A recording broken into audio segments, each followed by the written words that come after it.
Okay, it looks like we're live.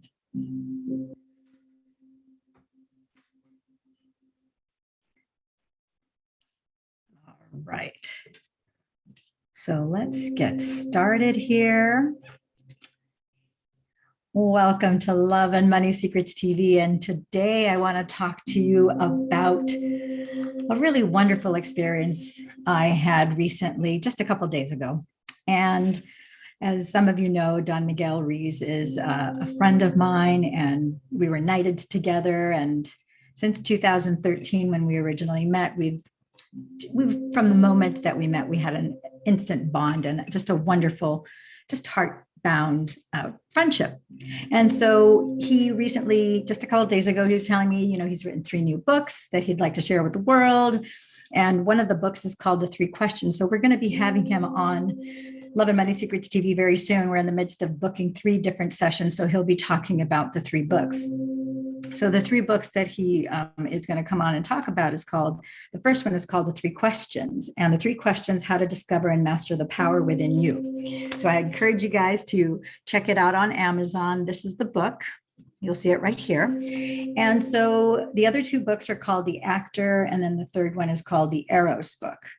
So I just read yesterday the 3 questions. And so one of the things that when we were talking, and every time I talk to him, he is just a fountain of wisdom. And I had right away, I always have these incredible realizations and insights when I talk to him that are very, very profound and very life-changing. One of the things that he told me, and I'm going to digress. I'm going to go back to 2000. I think this was now in 2016, actually. It was about 3-4 years after I had initially met him. And so in 2013, he was aware that I had just filed for divorce and so forth. And so now we're in 2016, and usually about every 2-3 months, we would meet every time we would come up to LA. And so this particular time that we met, and I'm sharing this with you because I think that there's at least one other person that this is going to resonate and have a profound impact on. And so the thing that he told me this particular time was, as soon as, we hugged and we greeted, he said, "So what are you waiting for?" And I just kind of looked at him kind of perplexed, probably like you guys are looking at me perplexed right now going, what do you mean, And I asked, and I said, what do you mean? And he said, "What are you waiting for?" And I said, "I'm sorry, but I don't think I understand." I go, "What are you talking about?" And he said, "What are you waiting for?" He goes, the only reason why we're here in flesh and blood on this earth plane is to be love. And we are here to be love, to give love, to receive love. What are you waiting for?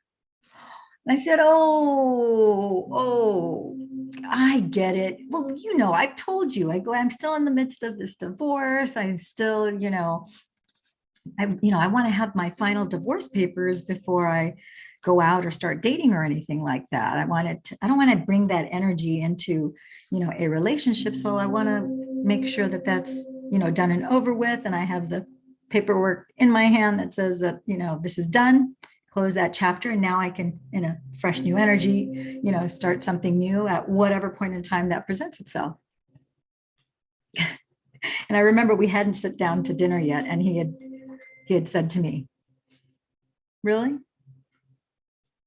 Is that really what you're waiting for?" He goes, "Haven't you wasted enough time? How long has this divorce been going on so far?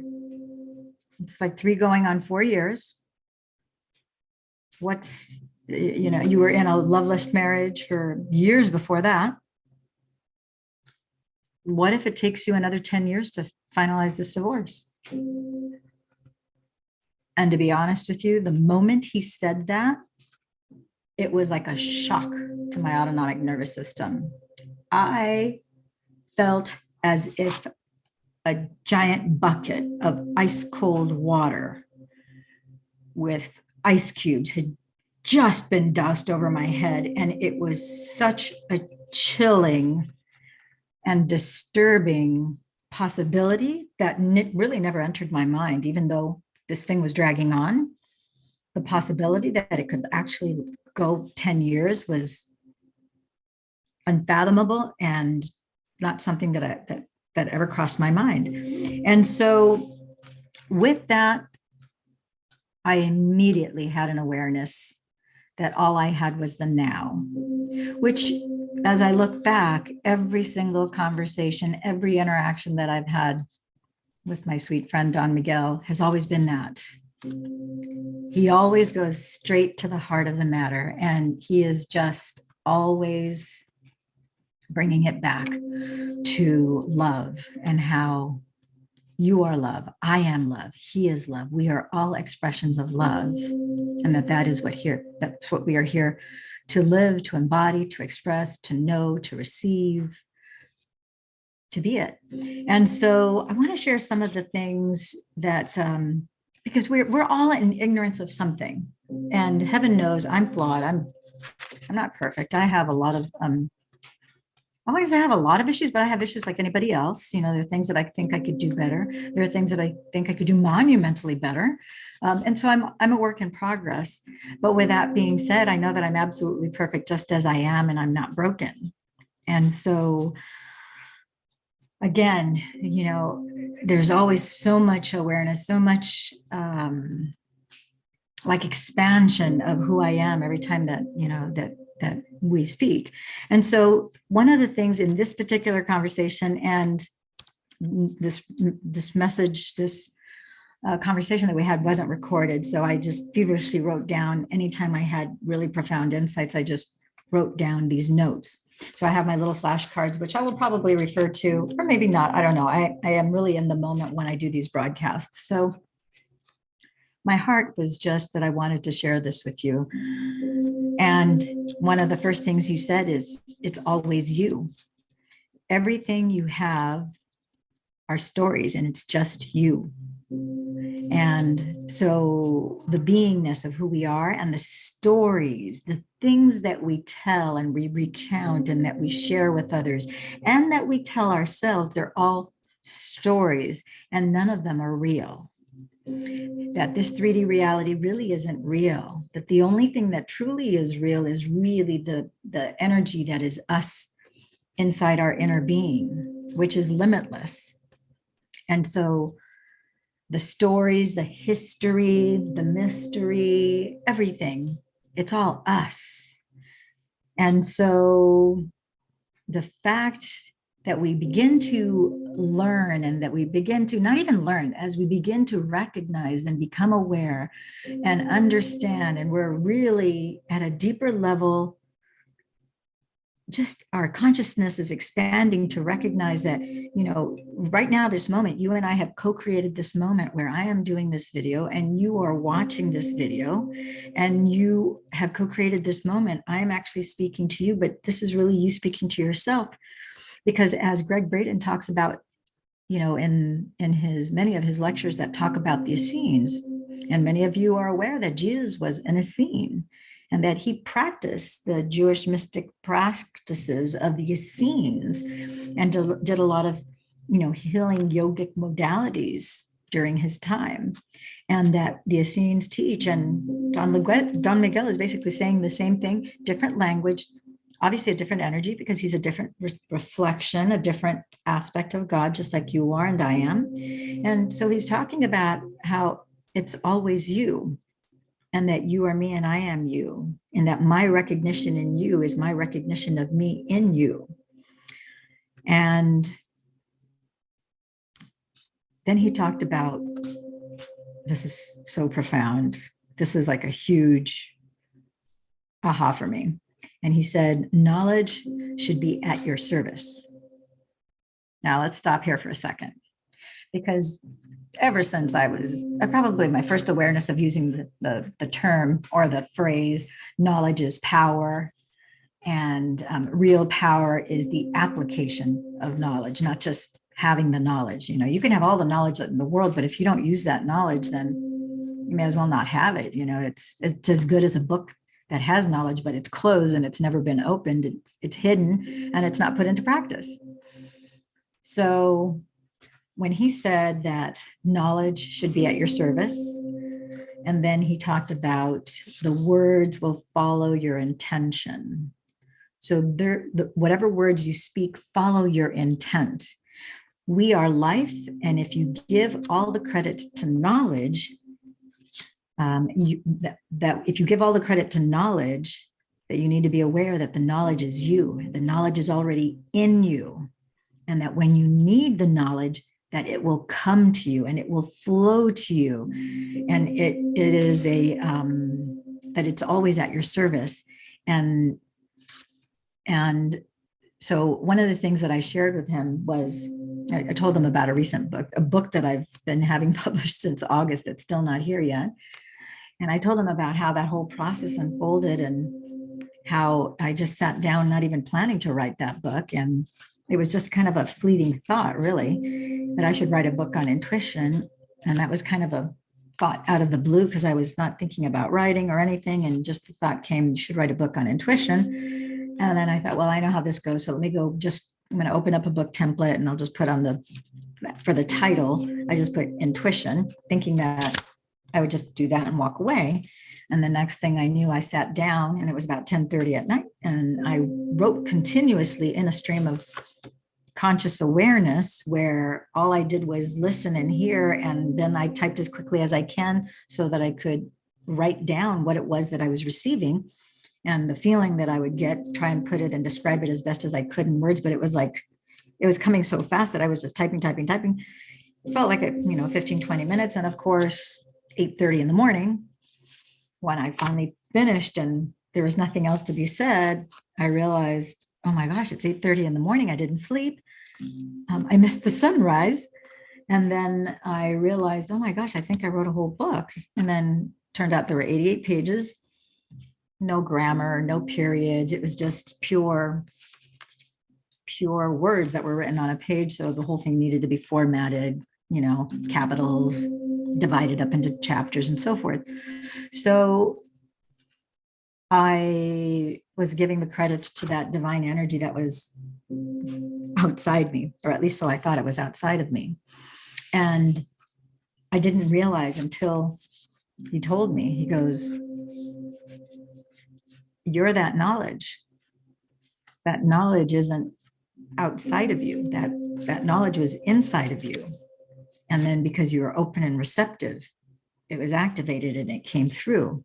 And knowledge is you're not at the service of knowledge where it's using you.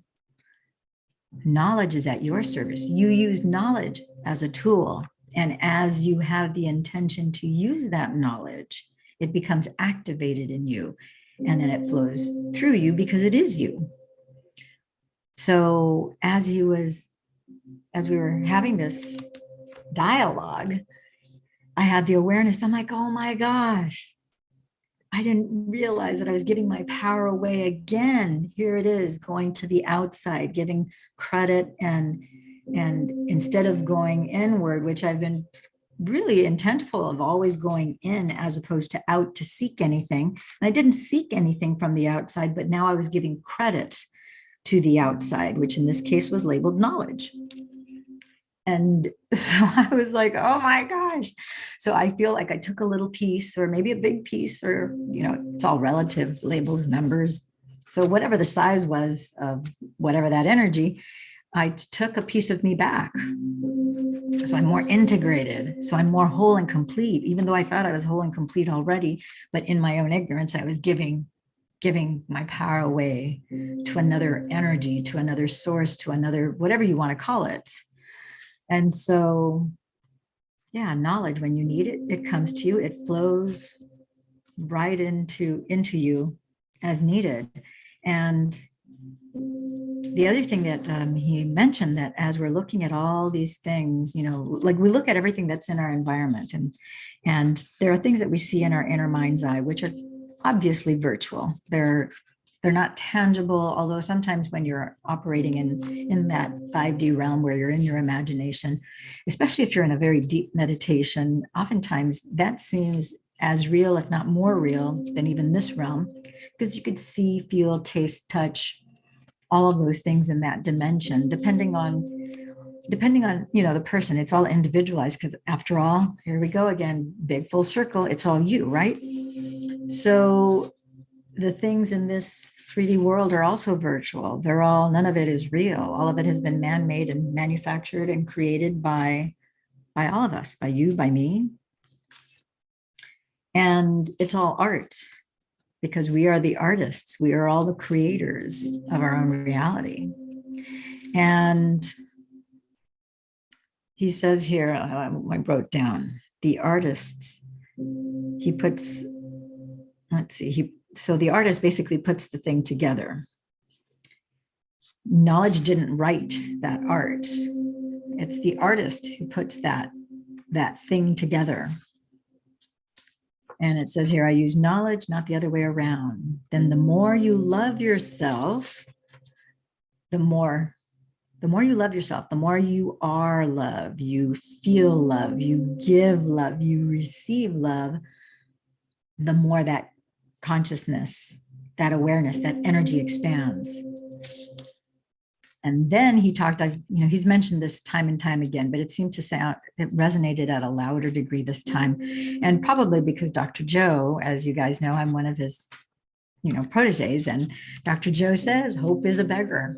Because when you hope for something, when you're hoping that something comes through, you hope that everything works out, you hope that this person is healed, you hope that you're healed, you hope anything. Hope automatically implies lack.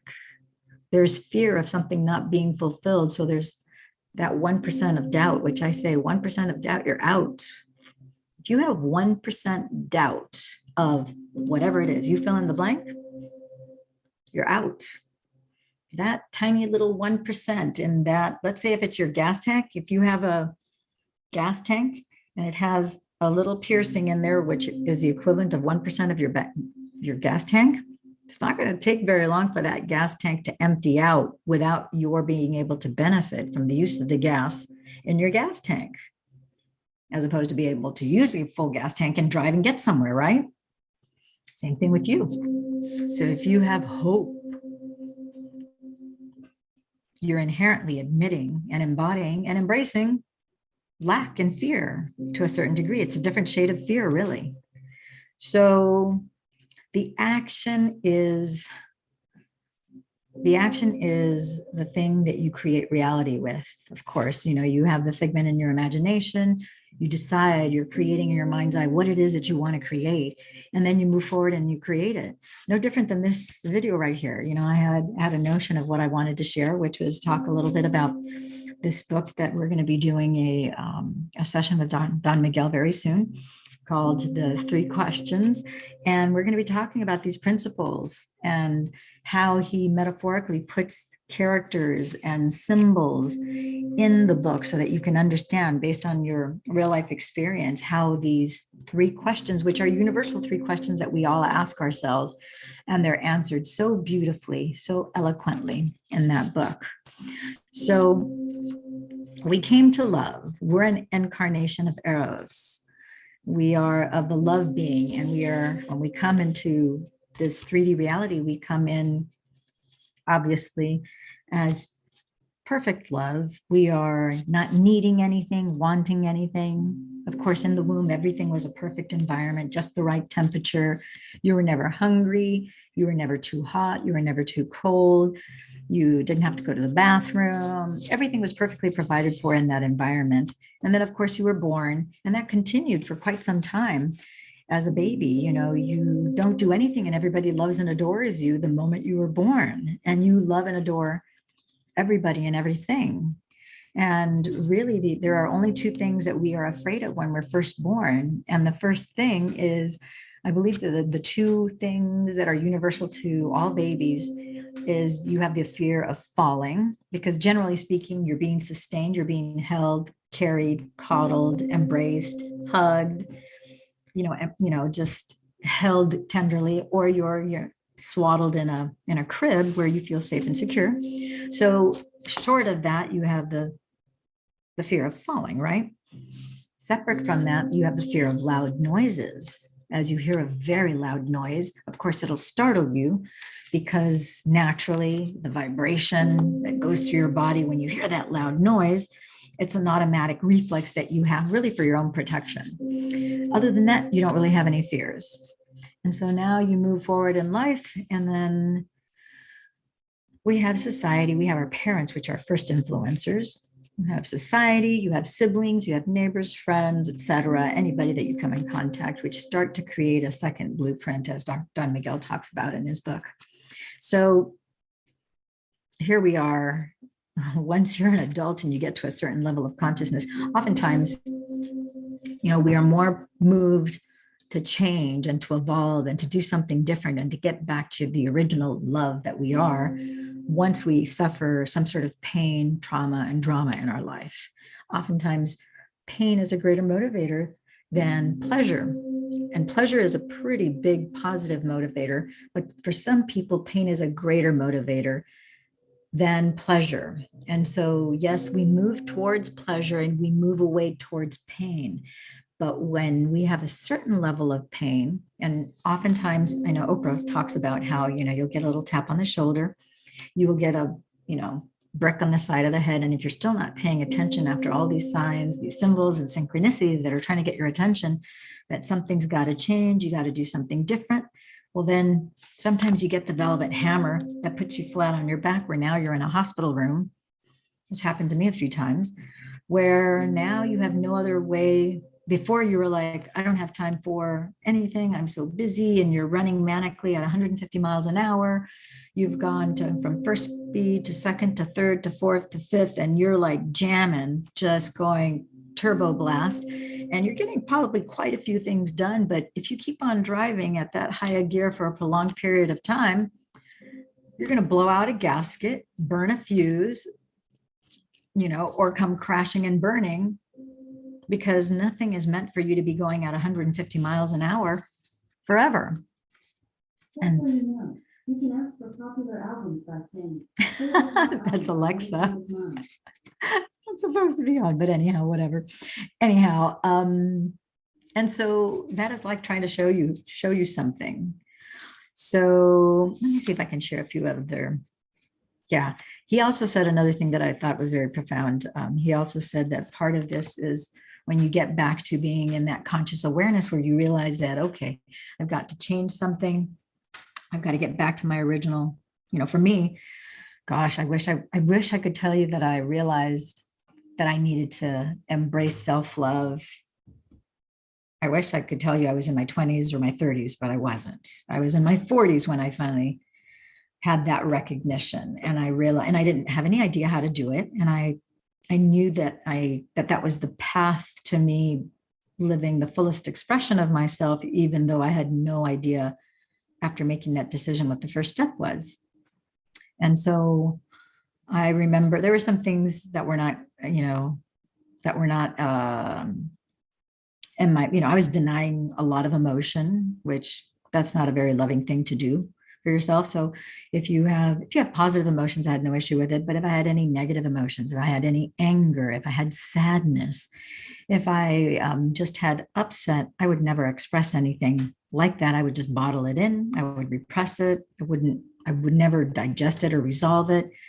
I had really gone from being very, very sensitive, where I would cry at any little thing, to I was really conditioned by my parenting to not cry and to not allow myself to feel those things, because it was simply not acceptable behavior.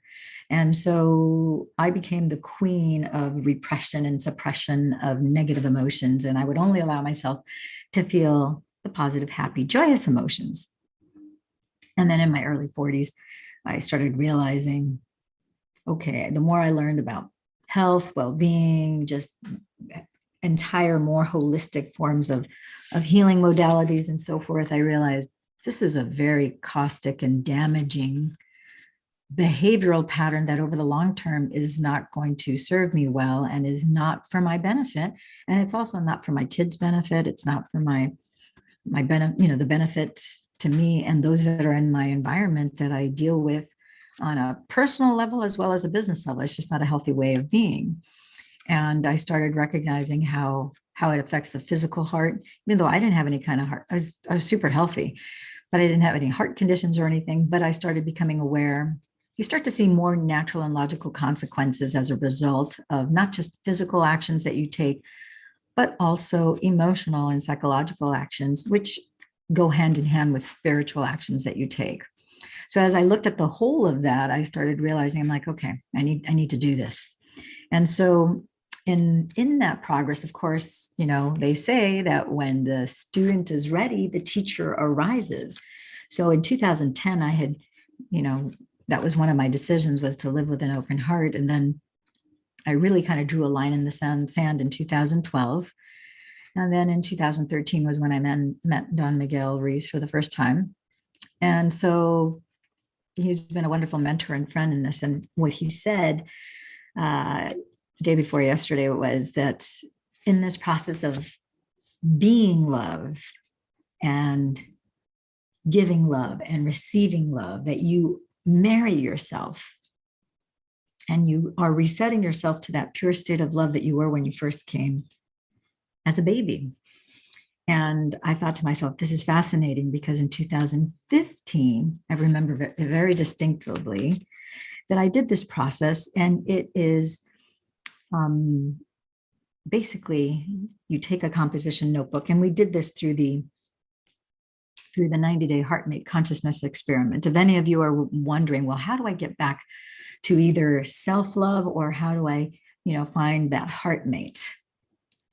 The 90-day consciousness experiment that we did from May 7th until August 5th of this year in 2021 is a wonderful 13-week self-directed study that you can do. You can watch them. It's free. It's on YouTube. We had a group from, I think we had 11 or 12 different countries from all over the world: Australia, India, Costa Rica, Mexico, all over the United States, Australia, Canada. We had people from everywhere. And we did this process where I told people, just get a composition notebook. And this is what I did myself. And I did it in December of 2013. It was about 1 or 2 weeks before Christmas. And I began from my earliest childhood memory, my very first memory, which in my case, I was about 10 months old.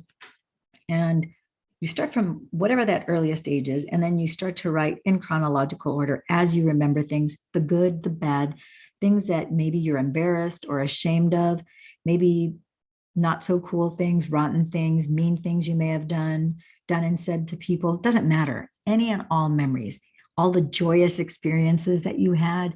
So the whole idea is that that's going to be an amalgamation or a composition of your entire life to the best of your recall.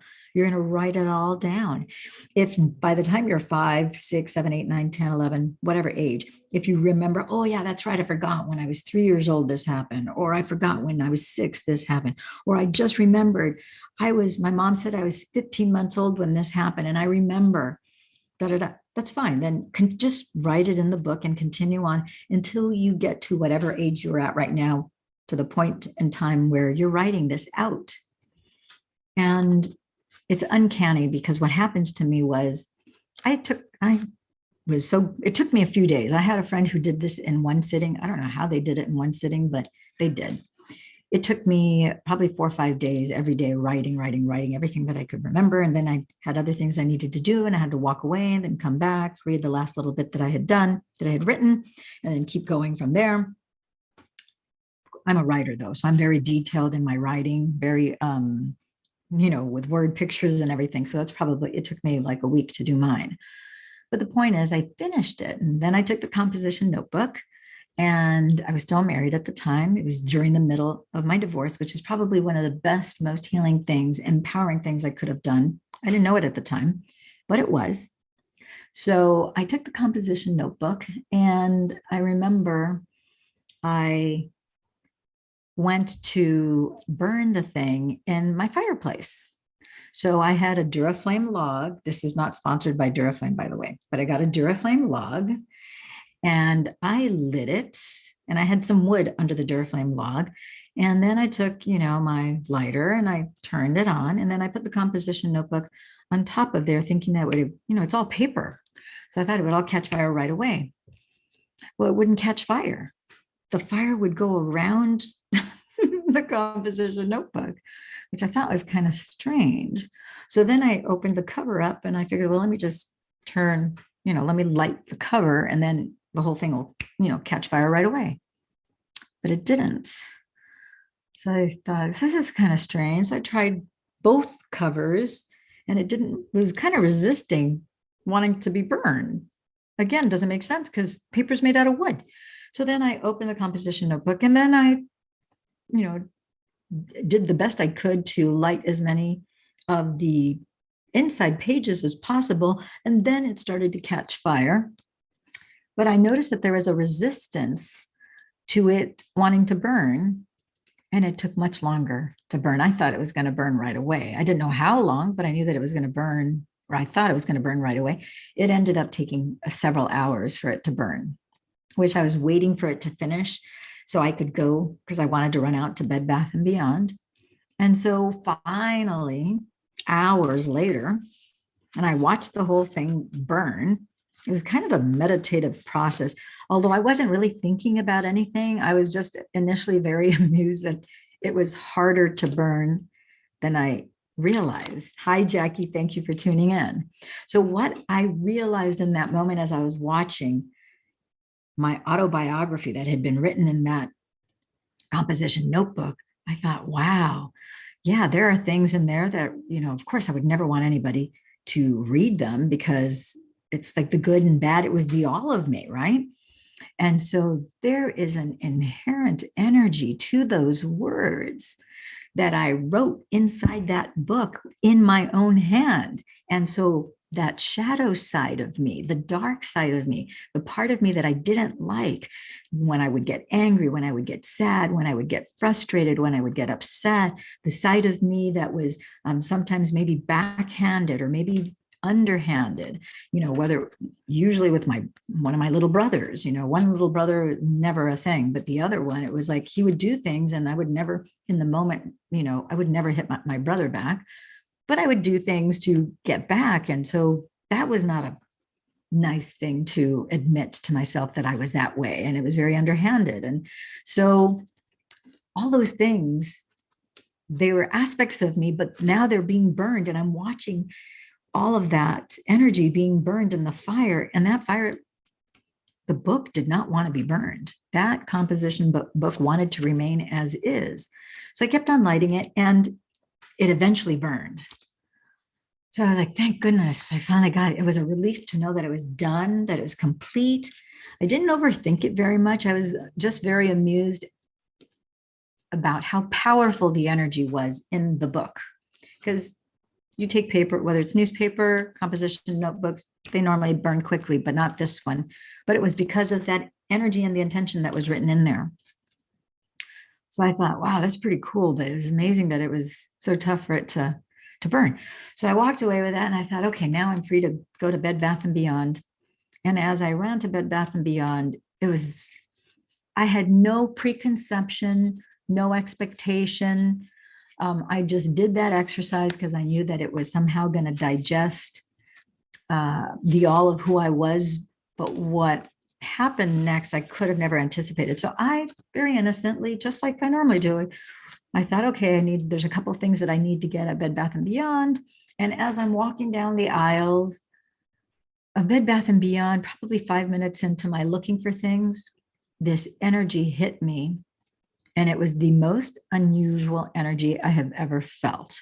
Now, I've been married once, and I did not have this feeling when I married my now husband. So it was this, at first I stopped dead in my tracks and I'm like, what is this feeling? It is the most unusual feeling. And I thought to myself, I feel like I married myself. And I thought, that is the most bizarre thing ever. How could I that doesn't make any sense. How could I possibly marry myself? And I just stood there for a few minutes going, this is a very unusual feeling. And I thought, I didn't feel like this when I got engaged. I didn't feel like this during the marriage ceremony or right after or any time thereafter. I go, this is an unusual feeling. Why would I feel like I married myself? And I was just kind of perplexed. I was in awe of how good it felt, but I was just, my left brain was kind of cattywampus. It was just befuddled. It couldn't make sense. It's like, I don't have a reference point for this, so I don't know where to put it, but it felt really good. And so I thought, this is really bizarre. I feel really good, but I feel like I married myself. So then I started walking, continuing. I was walking inside Bed Bath and Beyond, and now I'm not even looking for the things that I was there to buy. I was just kind of looking at everything with a new set of eyes, everything a little clearer, everything that was white was whiter, the colors were a little bit more vibrant. And I was just walking, feeling more energized. And I thought, this is a trip, because I'm thinking I really didn't do anything, but I had done something. I just didn't realize how profound it was to do that exercise of writing everything, my life story, the life that I remember from as early as I could up until that moment, and then burning it and witnessing burning it and making sure that it would burn. And so post that event, what I eventually realized, there were so many things that happened during that. And it's funny because I wasn't doing this broadcast. My intention wasn't to give an overemphasis to this, but apparently this is important, which is why this is coming out now. Neurosomatically, I understand the science of you actually writing and going back to your history and digesting that. And I understand the neurochemistry between the right and the left brain. So we're not going to get into that today, because that's not really going to help you guys. Just doing that exercise and knowing that that is a profound tool that can really help you digest any unresolved emotions. It will help you integrate the positive, uplifting, joyous, loving side of yourself with the aspects of you that in the past have been in the shadows, that have been in the dark, that you're not as proud of, that maybe you're embarrassed or frustrated or annoyed or just TO'd over. The aspect of you that we all have. It's part of this 3D plane experience. We're supposed to have the up and the down, the big, the small, the light, the dark, the good, the bad, the happy, the sad. This is the plane of polarities where we experience all of that. And the more you're fighting yourself, the more energy you're wasting to that, as opposed to now being in an integrated place where it's like, yeah, I'm aware of all that stuff. It happened. And I'm not proud of some of the behaviors, some of the thoughts that I had that I didn't act on, thank God. Other thoughts that I had that I did act on, unfortunately. I've forgiven myself. I've reconciled those balances within me, and now they can coexist all within the me who I am. And I can love myself without the condition of changing. I don't have to change any of that, but I'm at peace with it now. And I've digested it to their memories. They don't have any hold on me. There's no trigger. It's a non-issue. It's almost a non sequitur. So in other words, it doesn't have that sequence of events don't have a direct connection to pushing or compelling me to anything. Now it's just an independent memory, an independent thought. It's part of who I was. Who I was is not who I am now. All I have is this moment now, which, again, when we have Don Miguel Ruiz, you'll see that when he comes back on. Last time he was on, I had him on when I had my radio show. So it'll be the first time he'll be coming on to Love and Money Secrets TV.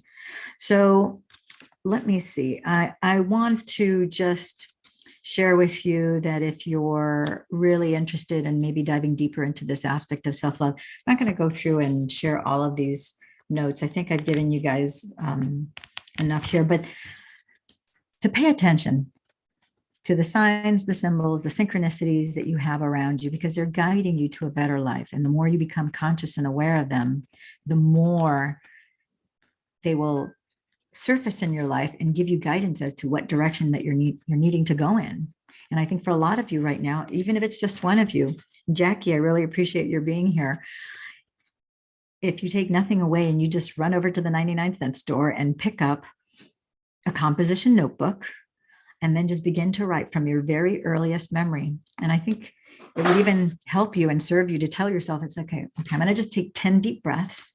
I'm going to slow down my breath, slow down my heart rate, slow down my brain waves. And at the end of that 10 breaths, and keep your eyes closed, rolling them up, and just say, okay, I'm going to command my brain to go back and recall every possible memory for my greatest good and the greater good of all. And I'm going to just start to document this, and don't have the expectation that you're going to finish it that day. Just write as much as you can, either until your hand is tired, which is what I did, or until you follow your own inner prompting, whatever feels good to you.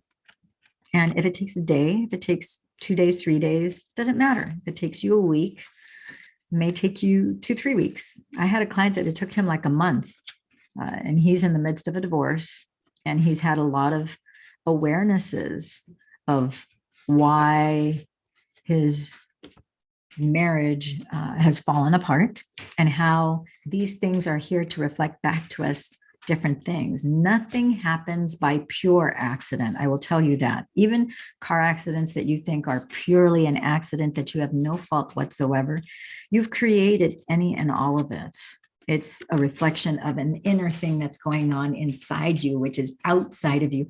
Angel, blessings. Thank you for being on here. Oh, I love you for telling me that you love my channel.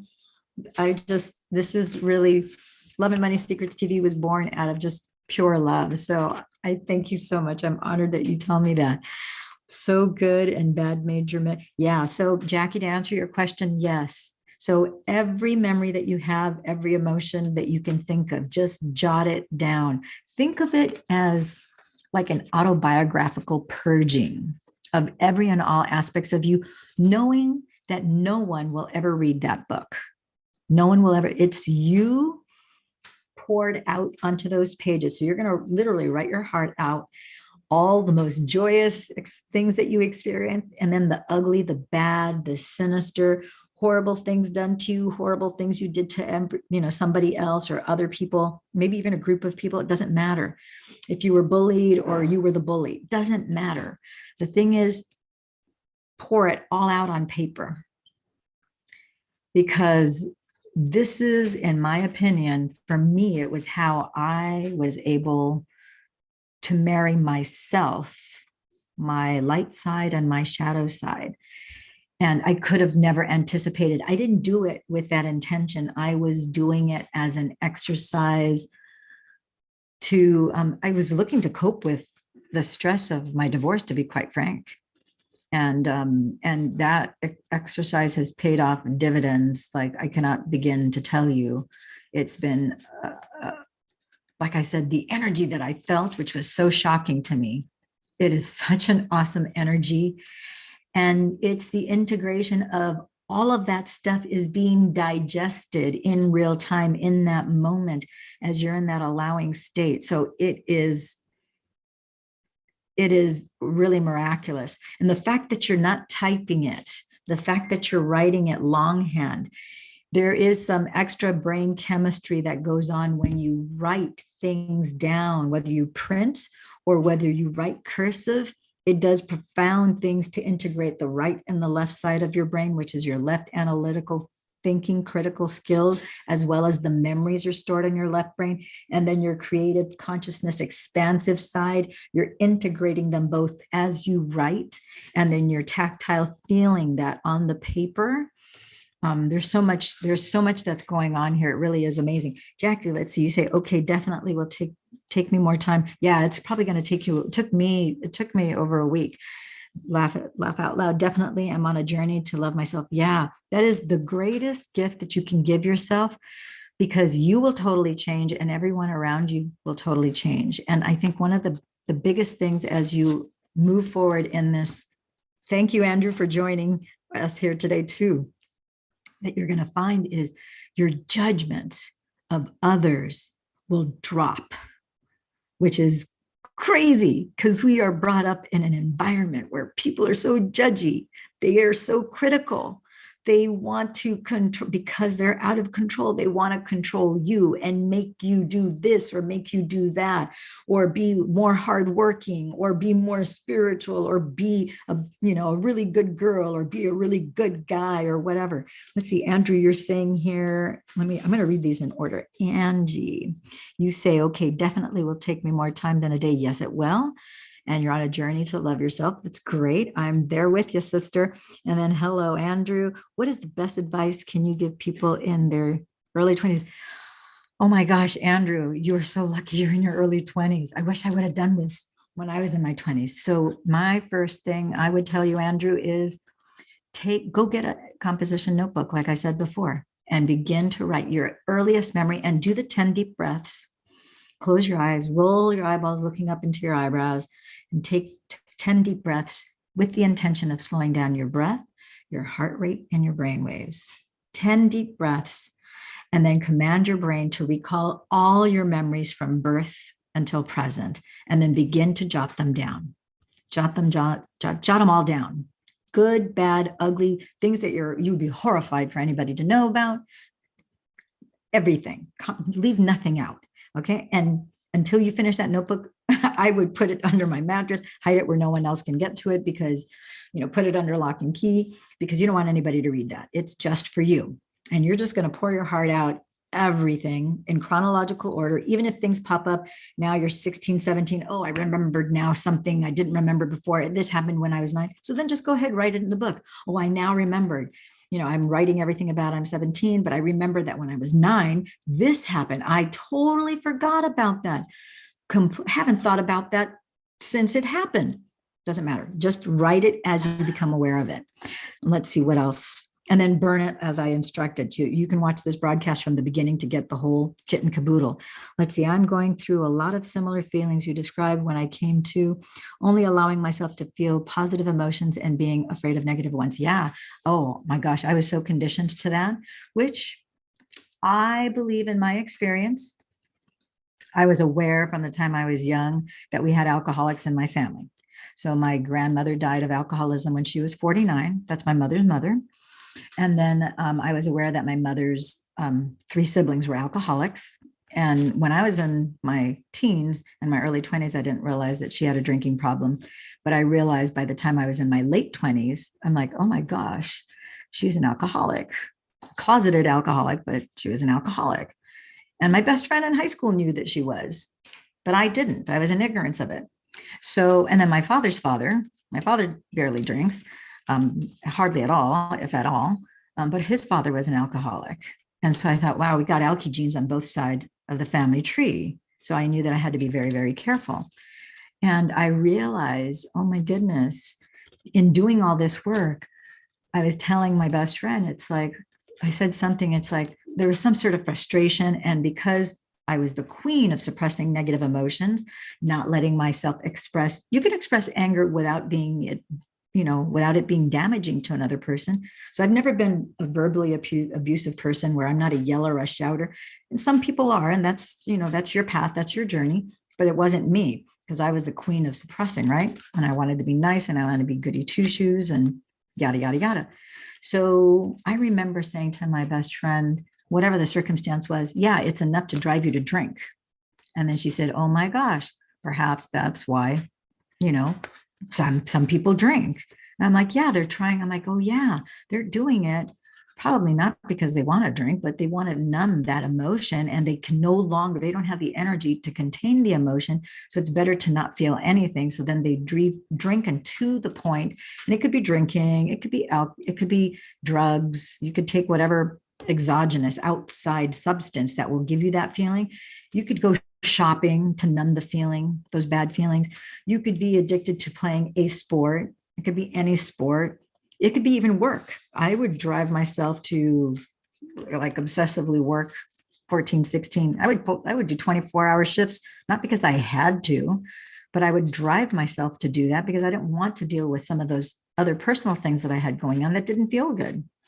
And so, yeah, when we know better, we do better. And then in my 40s, I started realizing, as you see people in your midst who start having circulatory problems, have heart problems, and so forth. And of course, I have a really good friend who's a world-renowned cardiologist, and he's telling me that the effects of somebody having a heartbreak, either because they lost a spouse, they died unexpectedly, or they lost a spouse due to divorce, someone who's heartbroken, they actually treat them as a cardiologist. You treat a heartbroken person who is spiritually and emotionally heartbroken.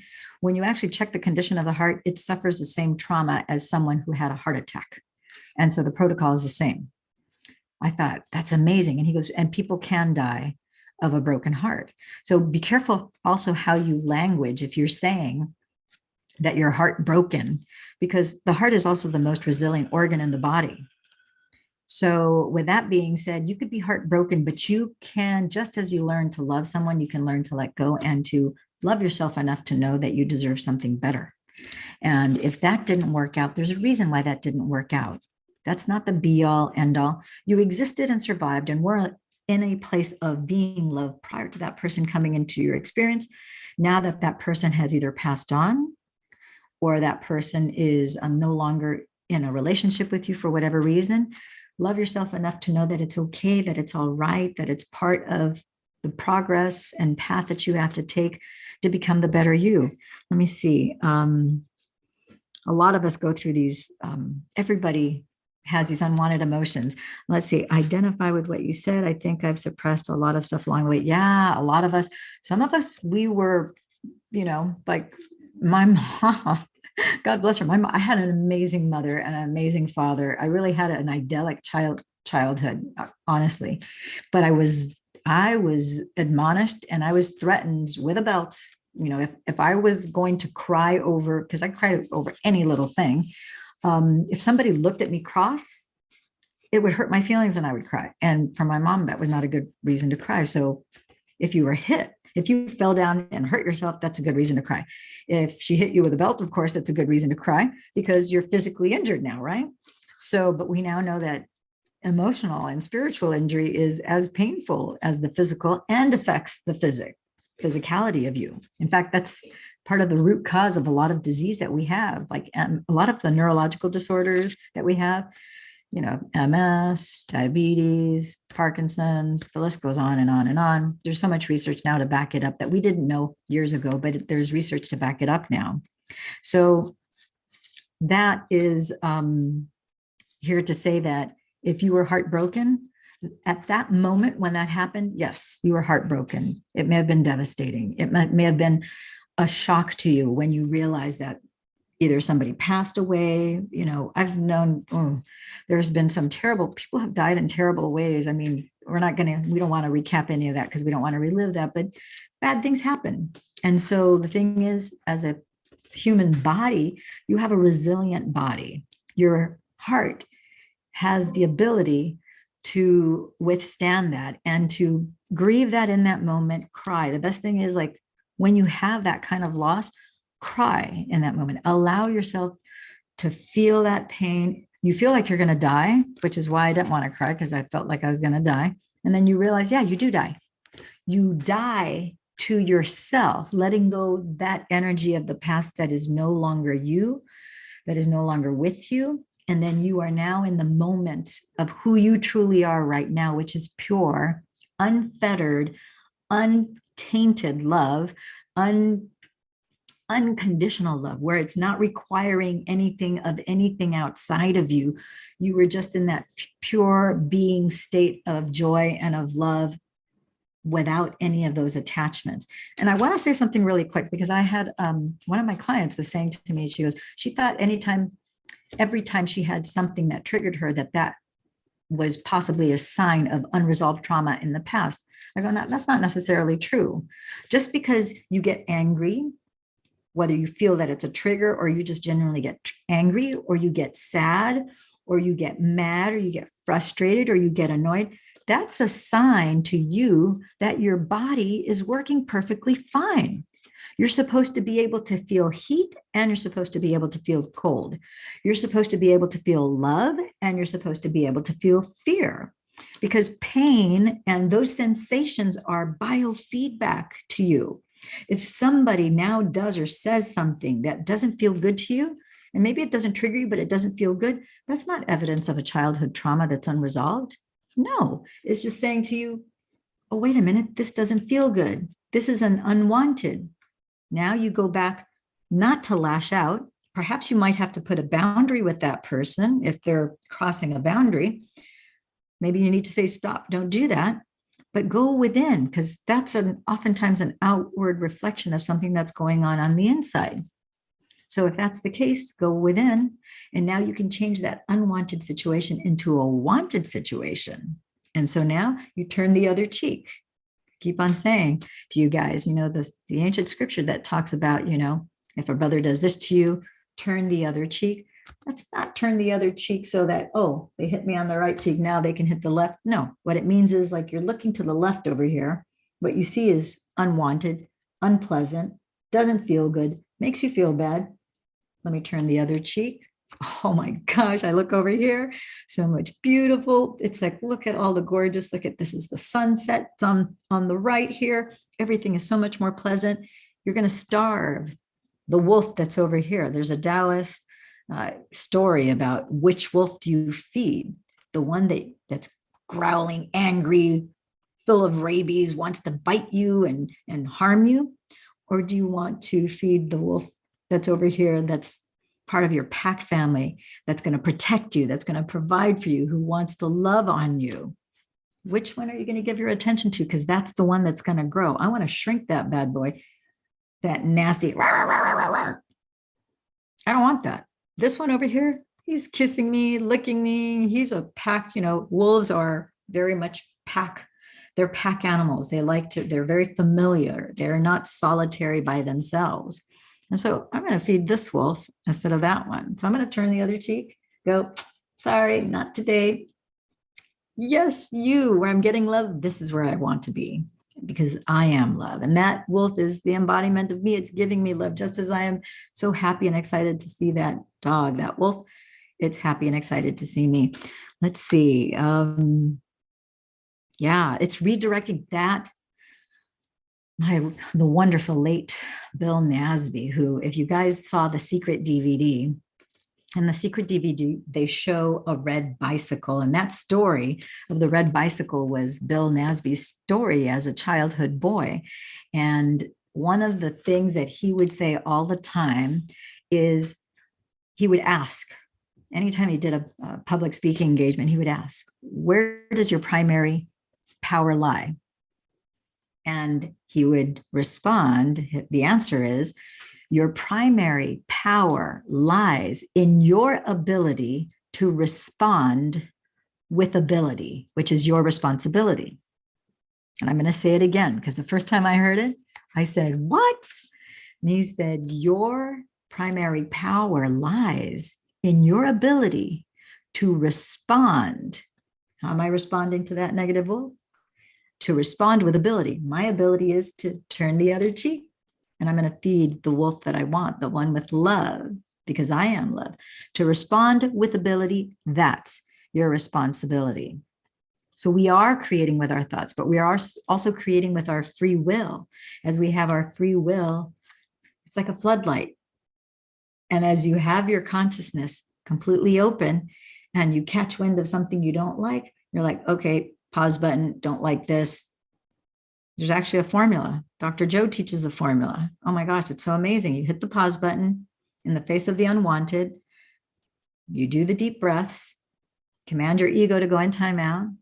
I command my brain to do as I say. And now, as I'm slowing down my breath, slowing down my heart, slowing down my brain waves, now in 5D, in that imaginal state in 5D, I am taking the particles of unwanted, turning them back into waveforms of energy, which is pure physics, not just quantum physics. And they're turning them back into the end result of what I want in the motions picture, the mind movie that I have in my head. That's not outside, but that's inside my head. I play it the way I want it to be, the end result. Now the particles are rearranging into the order that we do want. And then when I know that I've got it and I know that it's done, then I come back and I end the meditation, and now I'm back into this reality. And then I don't know when, I don't know how, and it doesn't matter. pun intended, because it doesn't matter what the 3D matter is organized, because I know it's going to morph into the new reality. For those of you who haven't seen, this just happened recently. It's amazing. I manifested a Wi-Fi range extender, which is plugged in as we speak right now, out of thin air, because the unwanted was I had a Wi-Fi internet connection that the bandwidth was so low that it had disconnected during a recent broadcast on a Monday night during a series that we were doing on sacred sexuality. And so I didn't want it to drop. So my high desire was to have a stronger bandwidth. I didn't even know that there was a gadget that I could get to do this. I thought I had to adjust something. And then within hours, boom, I actually had the Wi-Fi. I still have the box right here. I keep it as a reminder. It was such an awesome manifestation. And that's all I did was that formula. So how do you feel? Okay, Andrew, you say here, how do you feel elevated emotions during Dr. Joe meditation, and how do you maintain for long periods of time? This is one of my favorite questions because people ask it all the time. Andrew, okay, this is the cool thing. You, at some point in your life, you've experienced joy, and there are three emotions in particular that Dr. Joe talks about. Love, which is the lowest vibrational frequency of 528 hertz. So the emotion of love is a wonderful creating energy. And we've all felt love. So gratitude and appreciation, because once your body feels gratitude and appreciation, those are the ultimate states of receivership. Your brain goes, oh, they got it already. That's why, the only time you're grateful and you have appreciation, which is you're holding something in higher value, is when you've received something. So your brain is going, oh, they already received that. So now your physical brain is signaling to the rest of your physical body, we got to catch up to this image in 5D, because that's the truth. The truth is they got this already. So now in 3D plane, the particles have to arrange to bring it into your reality. So what you do to feel that emotion and sustain it throughout the meditation, guess what? All you have to do is play, pretend, make believe. As you're doing your meditation, you're like, oh my gosh, you remember a time where maybe you went to Disneyland, or maybe it was a Christmas where you got a Buzz Lightyear as a gift, or maybe you got the coolest game ever, or maybe you got a Nintendo, or maybe you got, it doesn't matter. Just remember a time where it's like, oh my gosh, you were just jazzed, you were thrilled, you were just like, yes, yes, yes, this is awesome, yes, yes, yes. And so you're just going to play, pretend, make believe that you're in that memory of that past where you were feeling love, you were feeling so valued, you're feeling appreciation because you got this cool thing that you really, really wanted, you were feeling joy. And you're just so grateful. I'm like, yes, yes, yes. I feel so much appreciation. Yes, I feel so much joy. I feel so much gratitude. And my love is just expanding throughout my entire heart and being. And you just milk that, and you just play with it. And you're just playing, pretending, make believing. We do it every time we dress up for Halloween. We're playing, pretending, make believing. Doesn't matter. So that's all you do in meditation. A lot of people say it's like, oh, I can't tap into those feelings. Yeah, you can. Everybody can play, pretend, make believe. Everybody does it all the time. So that's all you have to do. Play, pretend, make believe. And you might have a place. Maybe I had a private client recently where I told them to visualize wherever their happy place was. And they said that every time they went to their grandmother's house, because their grandmother always made cookies, that was just a safe, loving place. And it was like a fantasy land every time they went to grandma's house. And so they used that place because grandma also showered them with gifts and all sorts of, they were the object of that grandma's affection, and they were the firstborn grandchild. And so they were very doted on and felt very loved there. So use whatever past history that you have to milk that wonderful feeling. Okay. Jackie, as a beginner, how long should we aim for to do that? You know what? That's another fantastic question. Jackie, as you're feeling yourself when you're doing it, if you hear in your head, it's done, or it might be done, it's done. So the thing is, when you know you've got it and you're just feeling, yes, yes, yes. I actually put my hands in this motion. It's an anchoring that I've used, kind of like a self-hypnosis thing where I have anchored. I go, yes, yes, yes. I always go left, right, left. Like, yes, yes, yes. It feels so good. And so my body is like conditioned, and maybe that's why this popped in so quick. Anyhow, I don't know. I'll have to think about that anymore. But the point is, when you know you've got it, if it takes you 3 minutes, it only took you 3 minutes. If you need to do it for 20, 30 minutes, you do it for 20 to 30 minutes. If it feels yummy and delicious and you're just like, oh my God, this is so fun. This is so spectacular. If you want to do it for an hour, or you get lost and now you've been doing it for an hour and a half or two, because maybe you're doing it as a meditation before you go to sleep, which is the best time to do it. Before you go to sleep and before you wake up, man, to have those bookends, your subconscious just goes, it just loves it and it takes it in, and it makes for some pretty cool, pretty spectacular dreams, I got to tell you as well. That's just a side benefit. But so trust yourself. If you're going, maybe I didn't do it long enough, that's not you, that's your ego. If there's nothing else that you take away from this thing, recognize anytime you have a negative thought that's going, I didn't do it right, I'm not doing it long enough, maybe I didn't visualize clearly enough, maybe I didn't feel any of those cutting down comments that don't feel good, that instill doubt or worry that you're not doing it right. That's your BS ego trying to keep you to be your familiar self so that you don't progress and you don't grow. So once you recognize, half the battle is recognizing that ego. And for a long time, I really thought my ego is my enemigo. And you'll hear plenty of my videos in the past where I would say my ego is not my amigo, it's my enemigo. And then last summer, not this summer of 2021, in 2020, I was taking a shower one day, and then I just realized that my ego was there just as day contrasts night, and how it's there almost as a guidepost to show me. It's like, okay, now because I have this ego, it's keeping me on the right track, because the ego is there to keep me safe, but I don't want to do the familiar past. I want to grow and expand and do something bigger and greater and have as much magic and supernatural stuff come into my life. Yeah, which meditation should we do at night? You can do, there's Go Love 20. If you look on Love and Money Secrets TV, we have Go Love 20 in every language. It's under one of the playlists. So if you just go to the YouTube channel, and then there's, I think it'll show like 3 playlists. There's a little arrow, just click down, then you'll see all the playlists. You just scroll down to the bottom, you'll see the Go Love 20, Dr. Joe meditations in there. But the most important meditation is the one that you're willing to do. And as long as you do it every day, because meditation, we think of meditation as an outward activity. Meditation is to know yourself. And that's what's going to happen. The more you meditate, the more you know yourself.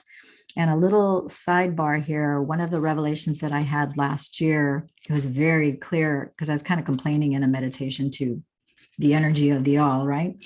And they made it very clear. Those meditations where you don't feel that much, and you're the only thing is you walk away with a great sense of peace, but you don't have anything mystical happen or anything like that. Well, guess what? Because you're doing the meditation, every time you meditate and every time you go to sleep, there's all this knowledge, all these light codes that are being installed in you, all this stuff that you're completely unaware of. But because you've expanded your consciousness, you're open and receptive to receive it, which was a huge encouragement to me. Okay. Angel blessings. Oh, you're welcome, Jackie. My pleasure. Okay, cool. Thanks. Now, angel blessings. If you ask your higher self a question during the day and imagine yourself in the Akashic records, then drop it in and have a dream where that question is answered, then is that from your angels? Yeah, it's, those angels, because I call in angels every time I meditate, but those angels are actually different aspects and reflections of you, which is very interesting. I still like to, when it comes to those different energies, I welcome in, all angels from, I actually have specific angels that I call in. I have one angel that was very obvious during the June 2019 Cancun, that's been It's never not been with me. So I call all those in, but I have the recognition that those are different aspects of me, and any and all beings that we encounter during a meditation, those are just different aspects of you, all of them. And I always enter all of my meditations with a lot of love, and I'm open to whatever the divine wants to present itself. So I've never had ugly, dark, bad. I don't have anything scary. Everything is, and if something scary, I mean, I want to say maybe 20 years ago, I did have some whatever entities and so forth, but they're really, I had been empowered. I had been educated on how those appear to be bigger than us. And it's a ruse, they're shadows, they're tiny little energies that they have to stand in. You're the light, so your reflection is making them appear bigger. And so I knew to just command them to get out, and then they have to leave and they can't come back. If you tell them that that they're banned forever for eternity, then they can't come back.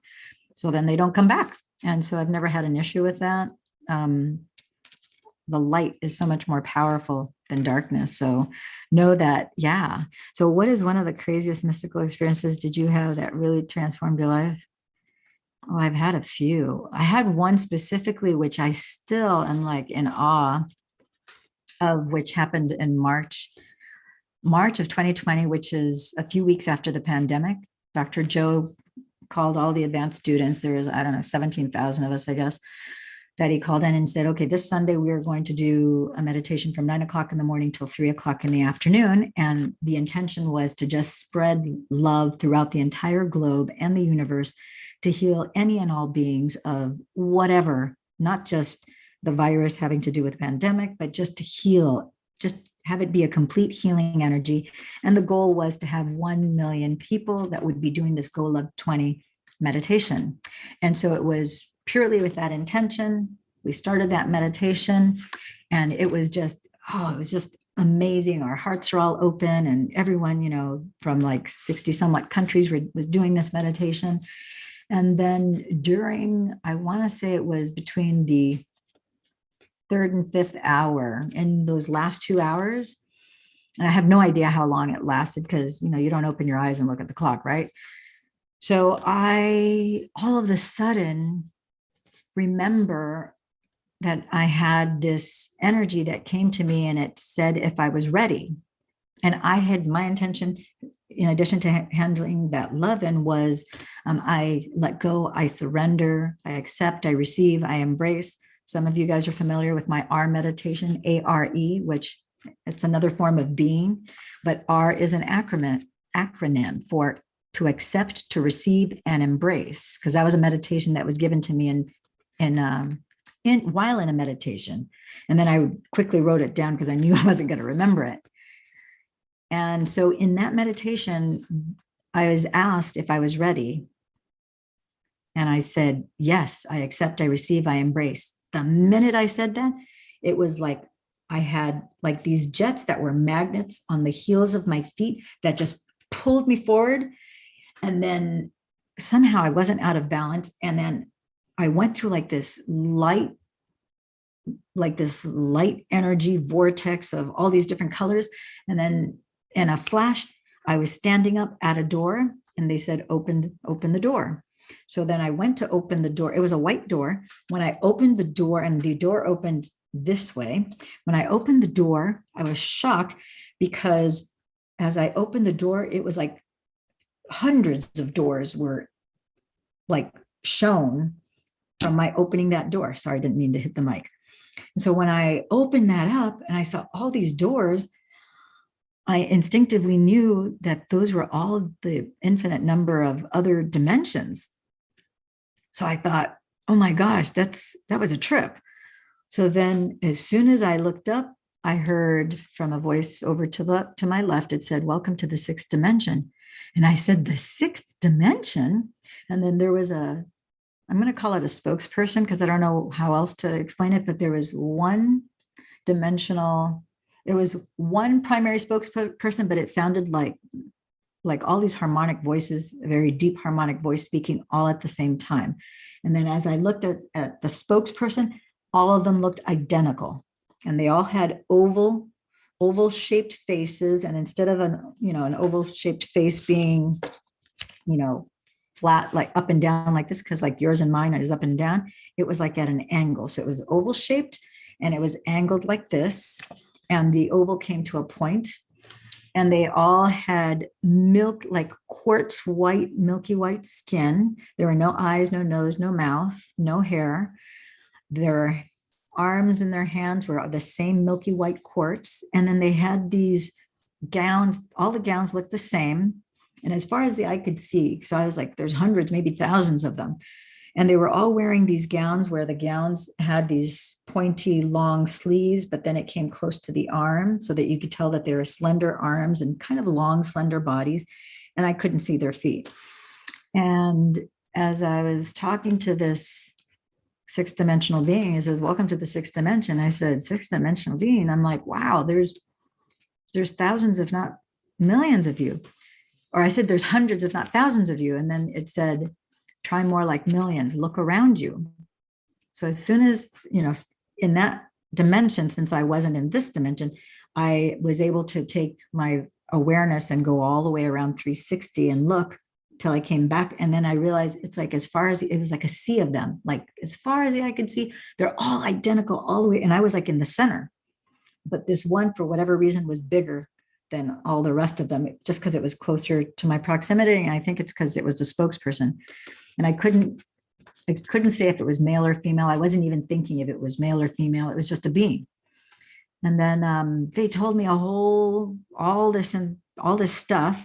And then there were these 30, I knew that there were 30 little I call them minions, but that sounds disrespectful. And I don't mean that disrespectful, but they were little people that were childlike, that were about maybe 2.5, 3 feet tall. They were right in front of me. I don't remember having my physical body. I just remember being the awareness. But the 30 beings talked all at the same time. There were 30 conversations that were going on all at the same time. And in that plane of existence, I could understand all of them. I could keep track of all of them. I could understand everything crystal clear. While they were talking to me, those 30 little minions started pulling me to the left. And it would like yank, yank, yank. They would yank me to the left and yank and yank and yank. And I knew that they weren't just yanking me in that dimension. I was also being pulled and yanked in this dimension. And it wasn't painful or anything. It was awkward, but it just yank and yank and yank. And it was very abrupt. But I immediately thought to myself, oh, they must be giving me a biological upgrade of some sort. So I'm like, I'm just going to go with it. And I had no idea how long it was going to last. I just went with it. And then the next thing I heard, then I don't remember if that subsided yet or not. I just remember the sixth dimensional being then told me, you're a sixth dimensional being. And I said, I'm a sixth dimensional being. I go, that doesn't make any sense. And then it said, look at your arm, or look at your hand. So I looked at my hand, and I'm obviously very olive complected. So I looked at my hand, and as I looked at my hand went from looking like my hand to morphing into one of their hands, where it was that quartzy white. They had no nails, no knuckles. Like, we have joints and stuff. They don't have any wrinkles or knuckles. It was just all perfectly smooth, and their fingers were longer than mine. But my hand would morph. Interestingly enough, it was the same width as my arm and my wrist, but it would just morph from what mine looked like to theirs, back and forth, back and forth, back and forth. And I was just kind of tripping out. I was just going, whoa. Like, for whatever reason, that was my evidence that I was a sixth dimensional being, which makes no sense whatsoever. And I recognize that, but that's why it was just kind of bizarre to see that. And then that was over. And then they said, are you ready? I'm like, I didn't even ask for what. I'm like, yes, I accept, I receive, I embrace. And then I got pulled again by the heels of my feet. It was like this giant magnetic force, almost jet-like, that just boom, took me to another door. When I got to the next door, they said, open the door. I opened the door. And as soon as I opened the door, like this sixth dimension had pink, and it went from like I don't know how I would describe that pink, but it was not a light pink. It was kind of a darker pink, and it kind of went into like a darker purple. And the gowns that they were wearing, we don't have the color here. So the closest thing I can think of that might describe it is kind of it's like whatever fabric they were wearing kind of had a mother of pearl, kind of rainbow-esque, luminescent kind of strange coloring. It was gorgeous, but we don't have anything that exists here that is like that. But that's the closest thing that I can think of that would maybe kind of give you a notion of what it was like. So then when I got to the next door, I opened the door, and this time it was a white door again, but it was just a plain door. It wasn't like all the dimensions like before. So when I opened that door, now this place is like a dark indigo blue. There was a lightness to it, even though it was a dark indigo blue. And then they said, welcome to the seventh dimension. I said, welcome to the seventh dimension. I'm like, oh my gosh, there's a seventh dimension. I'm like, I would have not even known to ask. Oh, and that was the other thing. In the sixth dimension, from the moment I got there, the whole time I was at the same time thinking, oh my gosh, there's so much love. Surely there can't be any more love than this. This is like the ultimate love, because it was like the biggest heart orgasm I have ever had. And I was just going, oh my God, this is so amazing. I want to stay here forever. Like, this is like, holy cow. And I was just like, surely this is like the greatest love that has ever existed, right? So then when I went to the seventh dimension, then I felt even more love. And I thought, oh my gosh, surely there can't be any more. It was blowing my mind, because I'm like, I thought that was the ultimate love. And now there's this. And I thought, oh my gosh, this is wild. So to be honest with you, I don't remember a lot about the seventh dimension. I remember that there's all sorts of stuff that was revealed to me. And while I was there, again, everything was so clear there. I could keep track of everything. Everything was clear. I understood it. Somehow I knew it. I tracked with them. I don't remember a lot of what happened in the seventh dimension. And I just was so caught up on this feeling of feeling even more love than the sixth dimension. And so then the next thing I knew, they said something, and there were different looking beings there, which I have no recollection. I couldn't even describe them to you in the seventh, but they were completely total different, sounded different, looked different, felt different, but it was just so amazing. And then they said, are you ready? So then they asked me again, are you ready? I think it's so fascinating. 3 times I heard that during that experience. They said, are you ready? And I said, I accept, I receive, I embrace. And I'm going, surely there can't be any more love than this, because this is just far out wild. Boom, I get pulled by my heels again. Such a trippy feeling. I wish I could, I have to go back to the memory of it, but I would like to actually experience it the way I did then, because it was so extraordinary. But now I show up to another white door, and then of course, I open that door, and now I'm and then it says, welcome to the 8th dimension. So then my left brain kicks in, the 8th dimension. I'm going, oh my gosh, that's 3 dimensions, 6th, 7th, 8th. Now I'm like, I didn't know there was an 8th dimension too. And I'm going, oh my, and then again, there's more love than you could ever possibly fathom. It was just mind-blowing, heart-blowing. It was just, I don't remember the colors. I don't remember anything in the 8th dimension. Again, in that experience, I remember the color being different. I remember the 7th dimension being more of an indigo blue. The 8th dimension seemed more of a grayish color, but I'm not really sure. I don't have a clear memory of the colors. I have a more memory of what I sensed there and how everything was so clear. Whatever information, there was a lot of light, and I would say it was more gray, but more light, like raining light, if you will, if that even makes any sense. But it was almost like, but it wasn't rain like raindrops. It was like the light rain that was coming down was, they're like, it almost looked like these tiny little symbols and stuff, which when I was there, I knew what it meant, but when I came back, I have no idea. So I have no idea. So then that ended. Then of course, then you hear Dr. Joe, he sounds like he's a million miles away.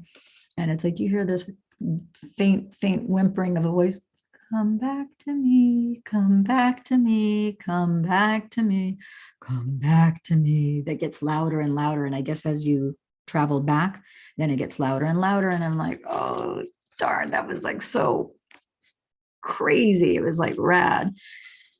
So then, I woke up and I was sitting at my desk chair and I was just like, what the heck was that? And I'm like, I'm still not fully in my body.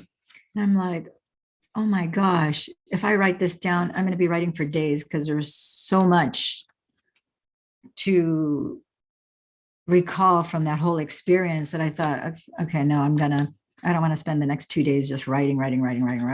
So I said, I'm just going to do a quick little video inside the Dr. Joe Mystics group. I'll do a Facebook Live in the group and then just share what happened. And so at least I'll have something that I can then watch, and hopefully I won't forget all of this. And so luckily I did that, because then I watched it later, because it took me the rest of the probably 5, 6, 7 hours to get back fully in my body after that experience.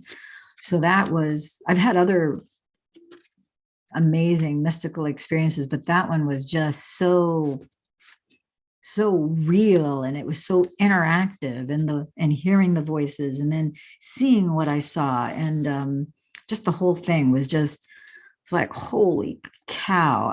And I wish there was something I could do to induce it to happen again, but that's not how meditation works. That's your ego wanting to control.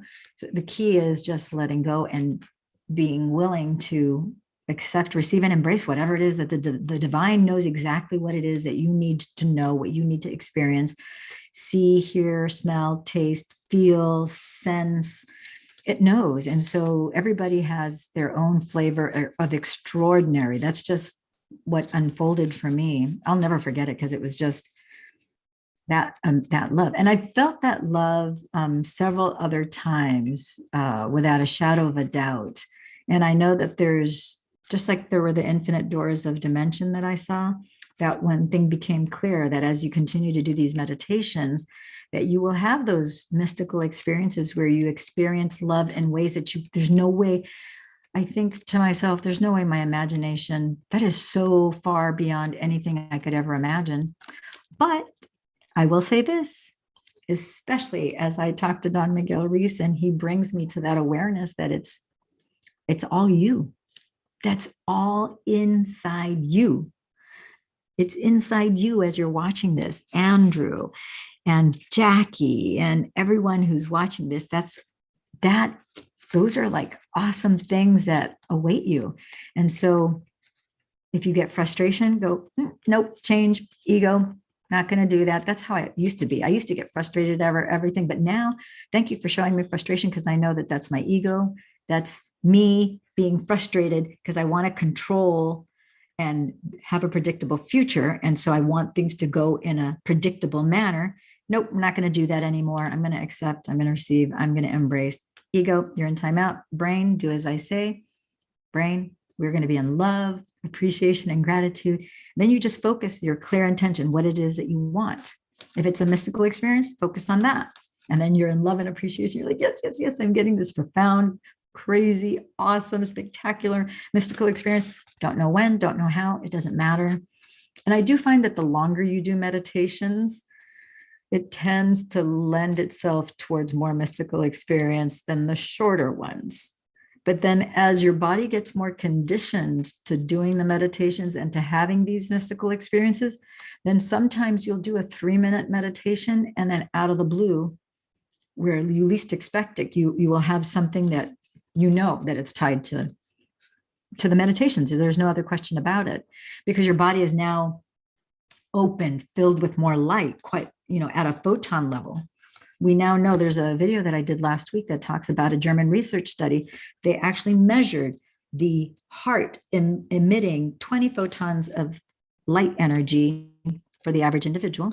And when you're doing these meditations, especially as you do a heart-brain coherence one, you are emitting 100,000 photons. They actually talked about, it's a 7-page case study.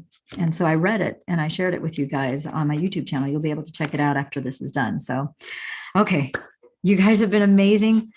Yes, you put here, I would love, oh my gosh. Okay, so let me catch up with you guys here. So I'm going to see what you wrote here. And you, Andrew, thank you for asking. So, what is the one craziest myth? Okay, I answered that. What if your mind generates negative thoughts and scenarios?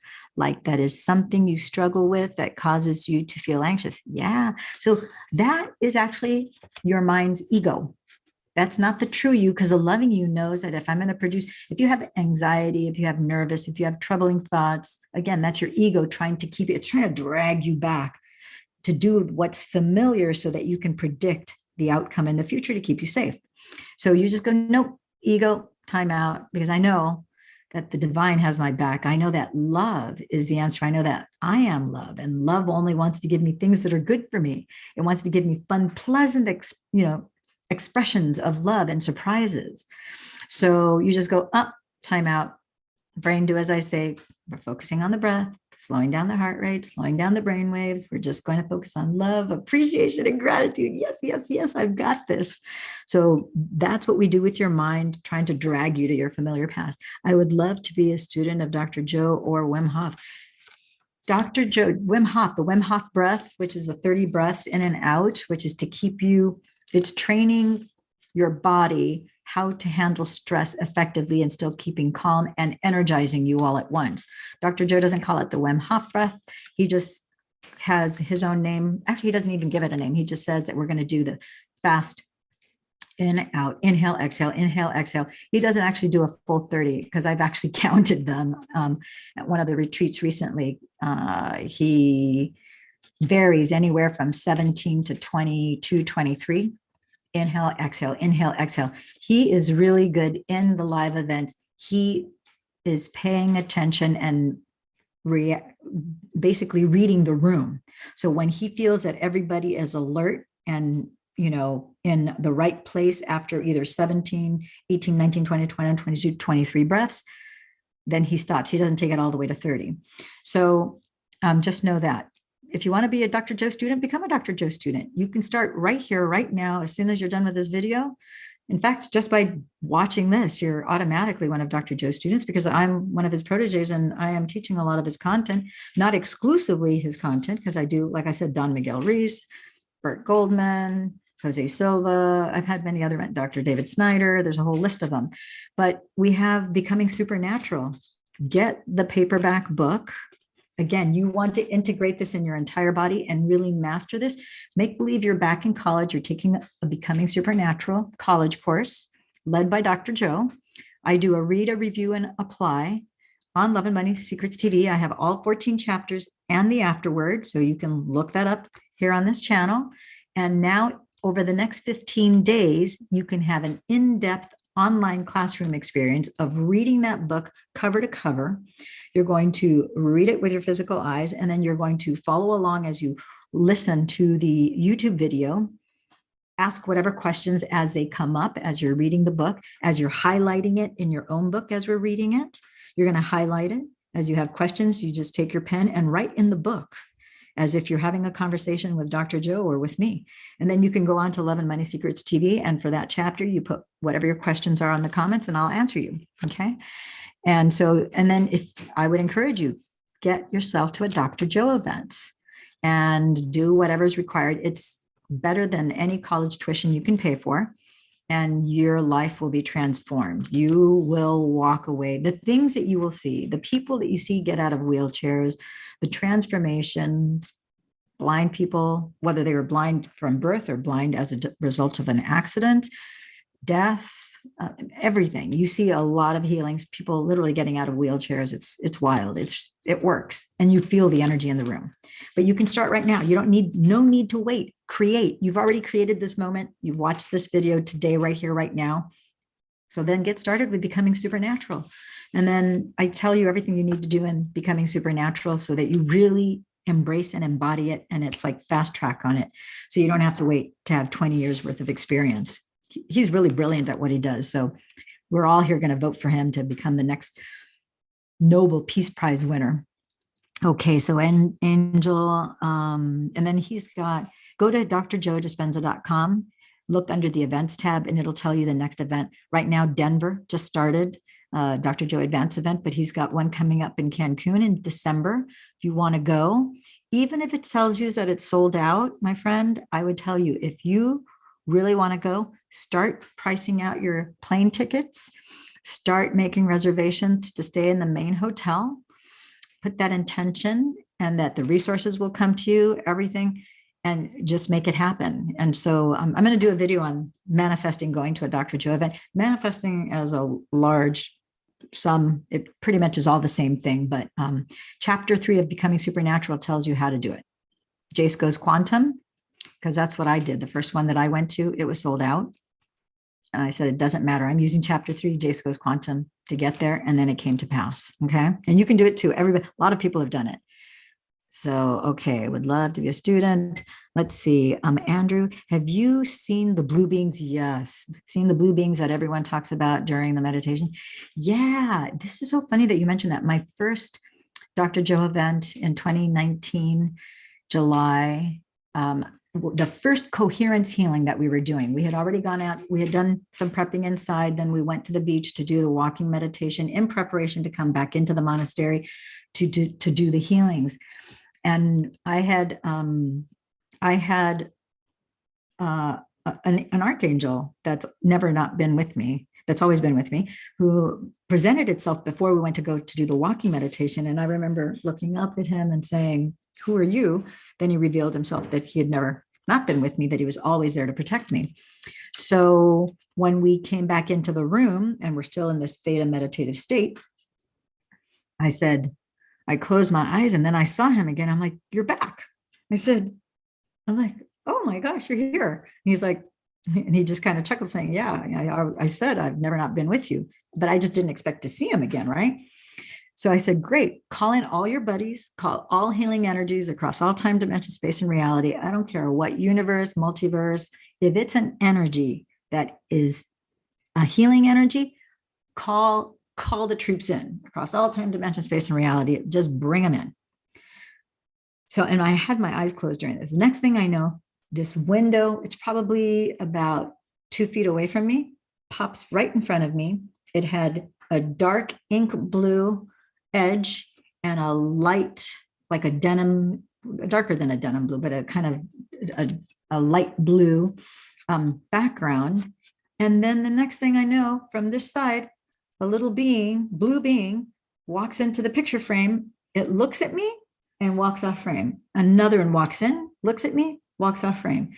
I don't know how many of them did that, but I just remember they all looked exactly the same. They all had little eyes, little pointy noses, little pointy chins, little mouths. They were bald and they had narrow faces that went into a point. And I could only see from here on up.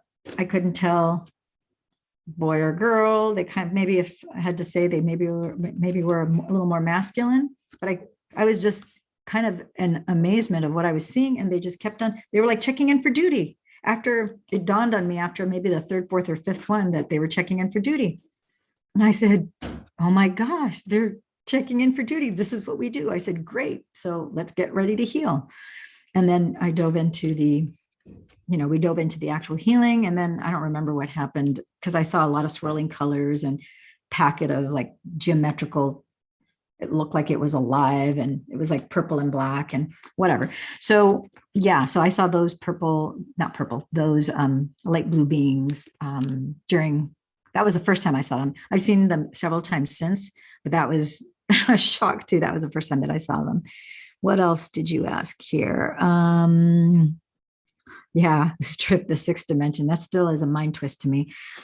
Andrew, you also asked, I wonder what the purpose is. Like, how are they supposed to help us grow?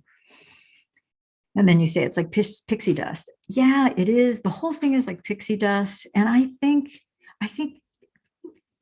how they're supposed to help us grow, everything is perfectly custom made to us. Everything that we need is already provided for.